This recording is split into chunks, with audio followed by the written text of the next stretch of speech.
I was in California, in Berkeley, that region of California, and they had a poetry slam competition at that time.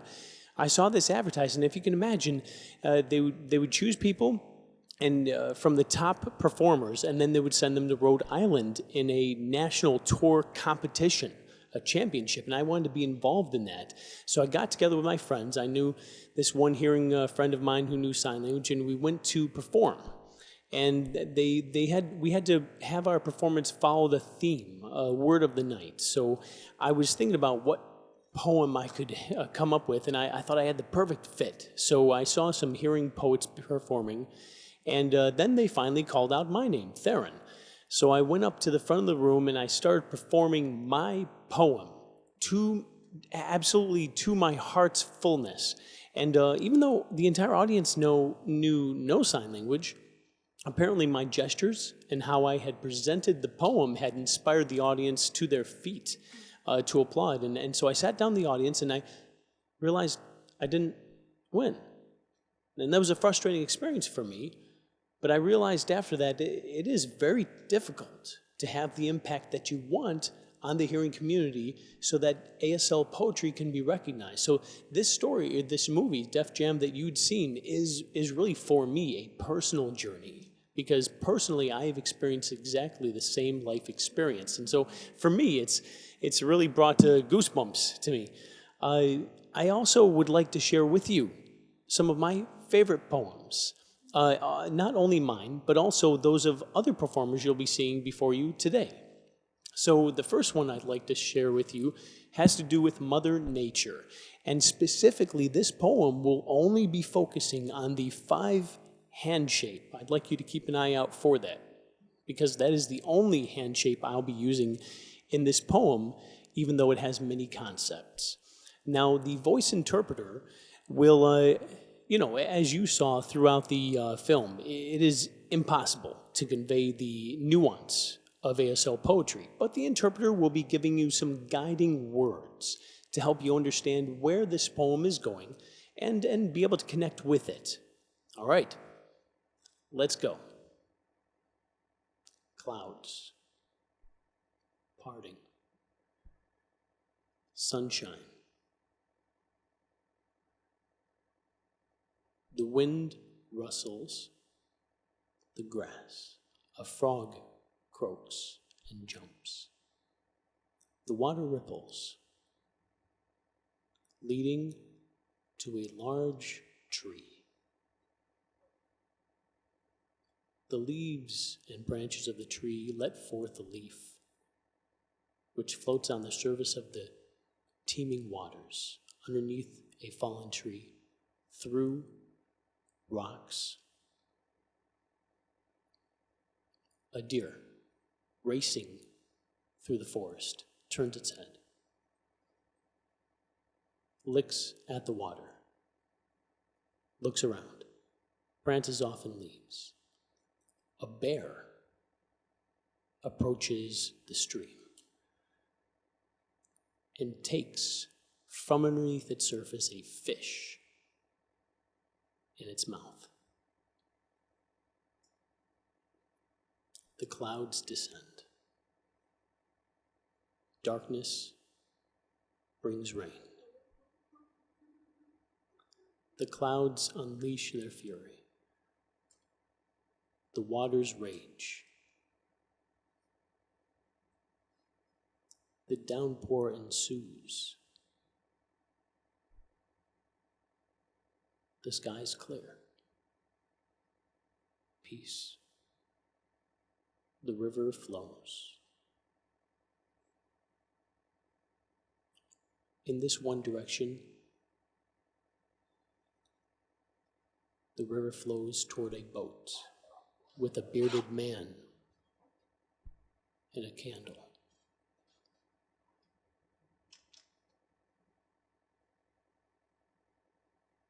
The bearded man looks at the landscape. The sky filled with stars. Thank you. So as you can see, the one hand shape, the open hand, the 5-hand shape, can be used to produce an entire poem in ASL. Next up, what I'd like to perform for you, well, actually, I would like to call up our next performer, Kaye. She will be performing. Kaye, yes? Please come on up to the front. We are ready for your performance. Pity. It is a complex subject. It arises out of a true sense of compassion and caring. Yet, the attempt to bond through the perception of misfortune leaves a bitter experience for everyone involved. Although the signs of pity are hard to define objectively, you know when it's directed at you. Have you ever thought, oh, this must be horrible. Look at all the sad faces around me. Have you ever found yourself exhausted at the end of the day because in addition to the stress you were experiencing from some unwanted, unpleasant, maybe even traumatic event, you have to deal with others becoming horribly distressed when they see you or hear of your situation? Have you ever experienced a sinking feeling of shame that occurs as a result of others looking at you like your life is not worth living? Then you know pity is not pretty. This is the story of how I discovered the phenomenon of pity fatigue and vowed that I would no longer be affected by the sad faces of those around me, nor would I perpetrate pity on other people. So, if you perceive yourself as a pity provoker, or if you are a pity perpetrator, I want you to know there is hope. So, while I may not look like a pity provoker, I have a long history with the experience of pity. When I was 9, I hit my head and began to have seizures. I would awaken injured, mute, and blind. And people around me would be saying, "Oh, how awful it is. Oh, what a pitiful condition. Oh, this should not be happening." And I would awake to looks of terror. And I see that same look when I spoke of seizures to others. I also noticed that others looked at people with other disabilities with the same look of pity on their faces. I remember seeing the sad expressions of others and knowing that I was a pitiful purveyor of sadness. I did not connect these reactions of others to my experience of low self-esteem as a teenager. I just thought in addition to having epilepsy, I was mentally unstable. However, I was committed not to have the pity party and to learn how to be happy. I would not be pitiful. I would write affirmations about being okay how I am and tell myself positive things, yet I still had that feeling I was less than others. In college, I increased my efforts to be happy by reading self-help books and seeking therapy. Yet, that feeling of being pitiful lingered. Because I had seen a lot of people who looked like they could use to learn to be happier, I entered graduate school to become a psychotherapist. One day in class, the professor said, "We learn about ourselves from the facial expressions of others." This thought lingered as I left the classroom.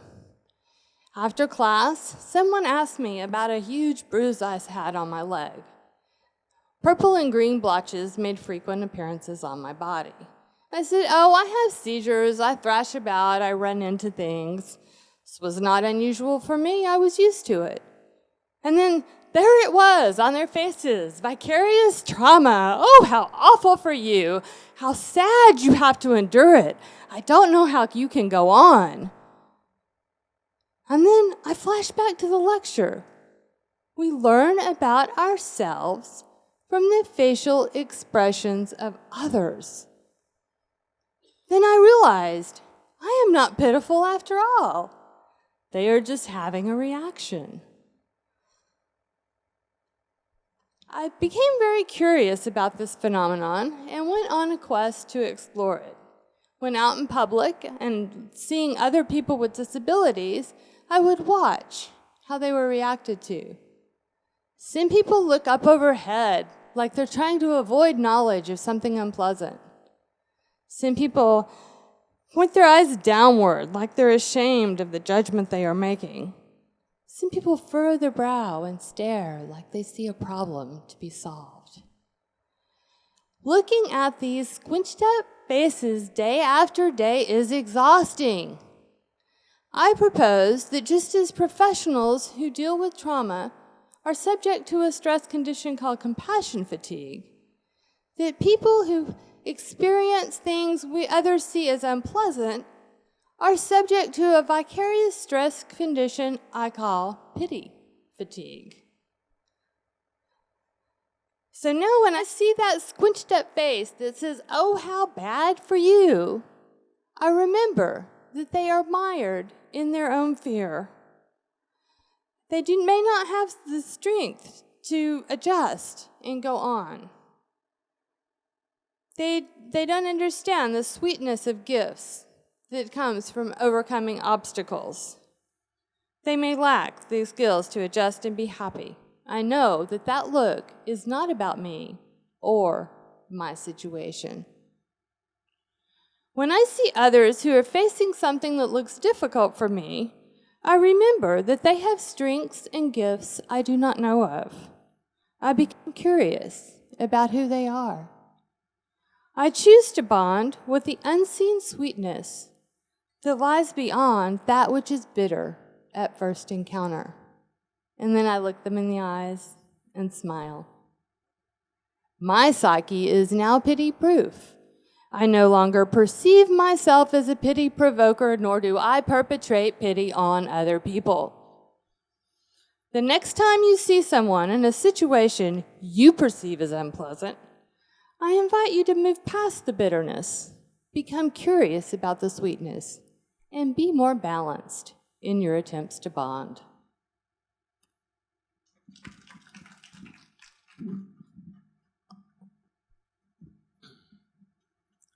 Wonderful.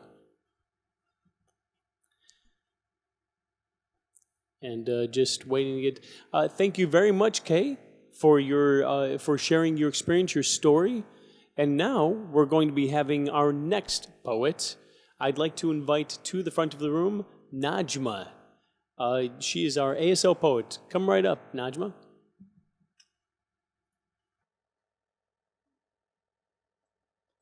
Barriers, you and I. Barriers, obstacles, so you say. Barriers, your loss, I say.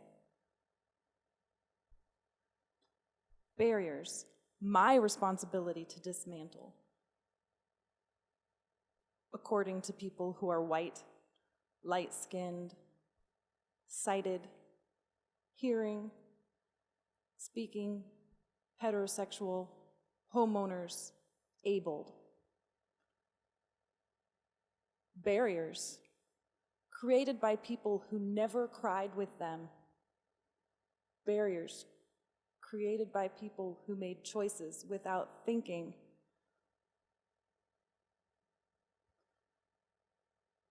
Without thinking, what choices do I have?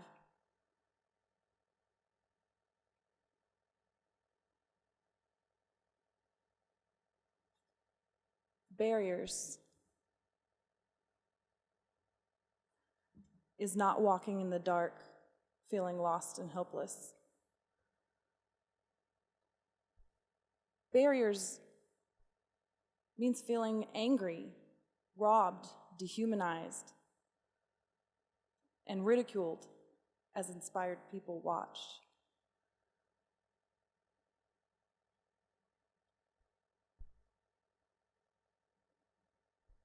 Being oohed and awed and waving hands. Yes, you did it. Barriers is wondering if people truly care about us as they continue to lay a brick called hurdles on top of each other. Barriers is me feeling sorry for the people who have no idea how great we are.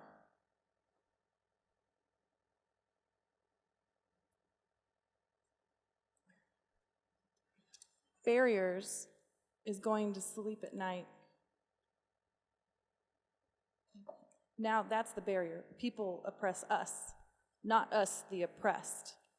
Barriers should be taken down in any way, tearing down, knocking the brick off, pushing it down, plowing, whatever it takes, just to celebrate all of us. We sit back and watch you take it down, just like you built it. I hope that I wake up to that tomorrow. And now you, in solidarity with the deaf-blind, the deaf, the disabled, in whatever way, go ahead and show your solidarity. Blink, roar, show your fists in whatever way.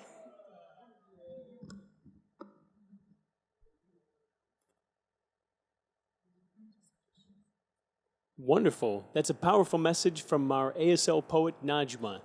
All of us have the right to be able to achieve whatever we want to without being told that we can't. Our next performer, Krystal, would Krystal, yes, come right up here. The floor is yours. Okay, it's on. Okay, this first poem is in celebration, of course, with the theme of the evening about deaf culture and the beauty of deaf culture.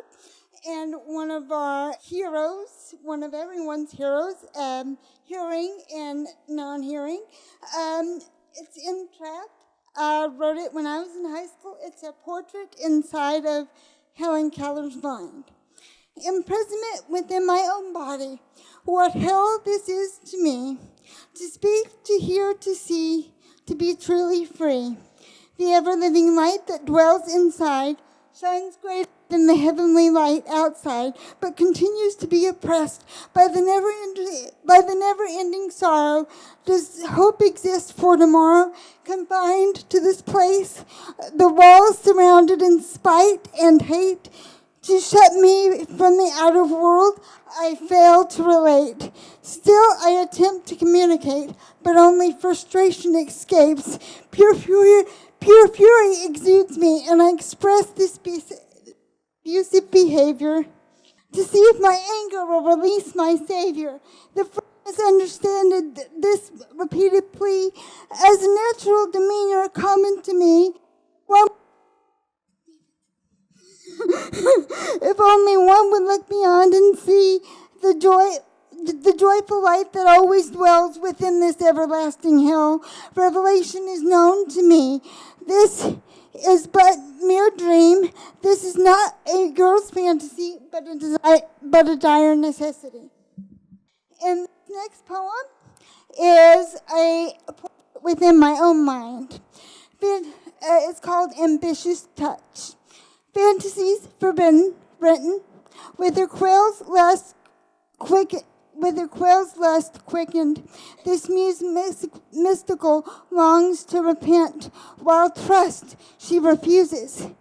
And so this light scribes, life's intent is not to destroy, life's intent is not to fuss, life's intent is not to lie, but to love, embrace with ambitious touch. Why must she then these dreaming thoughts repress, these joyful actions of dreaming gentleness? On rebellion against aspiration this star thrives, yet in conscious dark she rise.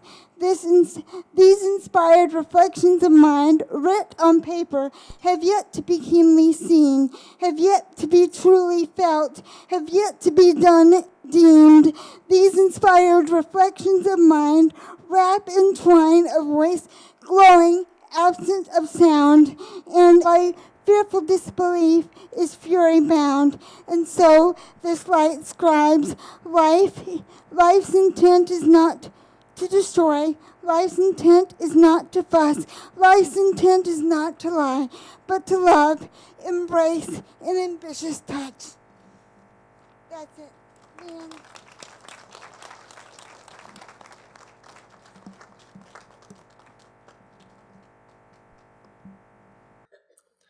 Wow. Wow. I have to say, this evening, I expected, I didn't expect to have a poem read about Helen Keller. It's really a fascinating individual to get in the mind of, this imprisonment of perhaps not being able to see, not being able to hear, yet having such an active mind and becoming so well known for her enduring, insatiable need to learn and her immense intellect, overcoming the barriers of not only being able to not hear, but not being able to see, and having not only a surviving, but a thriving existence. Thank you very much, Krystal. Now, I would like to also keep in mind that we are going to be wrapping up our evening soon. One poem that I'd like to share from you is from a tour that I had undertaken a while back, and I will share it with you now. The title of this is Heartbeat. Heart beating. The pitter-patter on my chest. The tapping of feet. Tap your feet like this, he says to me. I, the boy, tap furiously. No, tap like this. The drums beat. My chest beats in synchronicity. The guitar strums in time.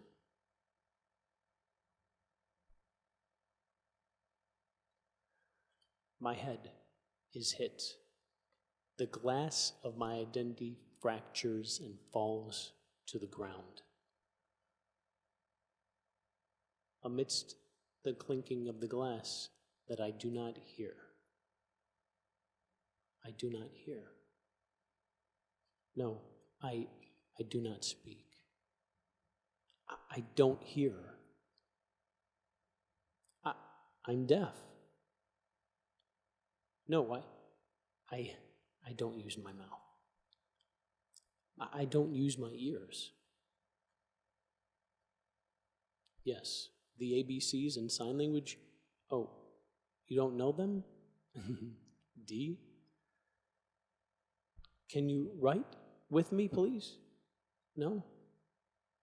No, I don't speak.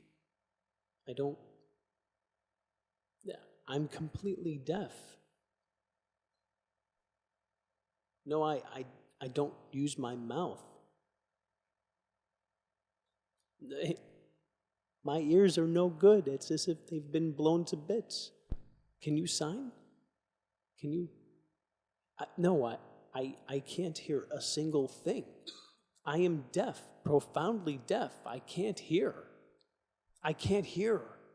You're talking to me, but I don't understand your words. I'm deaf. I don't hear. I don't understand what you're saying to me. Why are you focusing on my ears? Why are you approaching me from my ears? The guitar strums to the beat. Taking off his guitar, he champions his presence on the stage. His heart beats. His heart beats.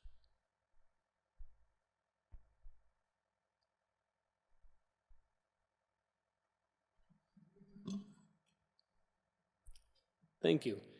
And last, you know that I had gone to the Grateful Dead performance, and during that performance, actually after the program had ended for the evening, the audience was screaming for more. Bravo! They wanted a return performance for the evening. One more song. So, well, I'll give you one last performance for the evening. And it is a well-known poem called Jabberwocky. written by Lewis Carroll. And of course, this is the author well known for Alice in Wonderland, but rather than pick the Alice in Wonderland, I've gone with Jabberwocky, and I'd like to share that story with you tonight. And one of the most defining difficulties of this poem is to bring it over into ASL because it's often considered impossible linguistically, but I've applied my poetic skills to this, and I'm ready to show you what I've come up with. You ready? Ready to see this? Yes? Yes? Okay, good. All right. Beware the Jabberwock, my son. 'Twas brillig, and the slithy toads did gyre and gimble in the wabe. All mimsy were the borough-games, and the mome raths outgrabe. Beware the Jabberwock, my son, the jaws that bite, the claws that catch. Beware the Jubjub bird, and shun the frumious bandersnatch. He took his vorpal sword in hand. Long time the manxome foe he sought, so he rested by the tum-tum tree, and stood a while in thought.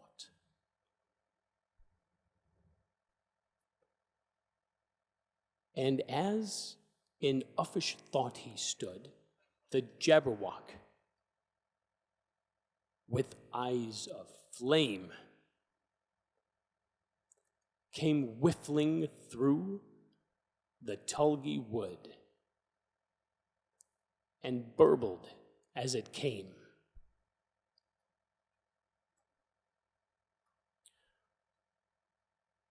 One, two, and through. The vorpal blade went snicker-snack. He left it dead, with its head.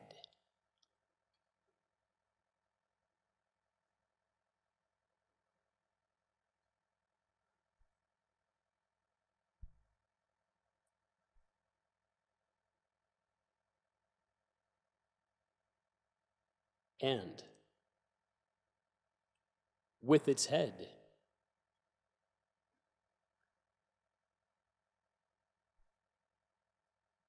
he went galumphing back. And hast thou slain the Jabberwock? Come to my arms, my beamish boy. O frabjous day, Callooh, Calais, he chortled in his joy. 'Twas brillig, and the slithy toads did gyre and gimble in the wabe. All mimsy were the borogoves, and the mome raths outgabe.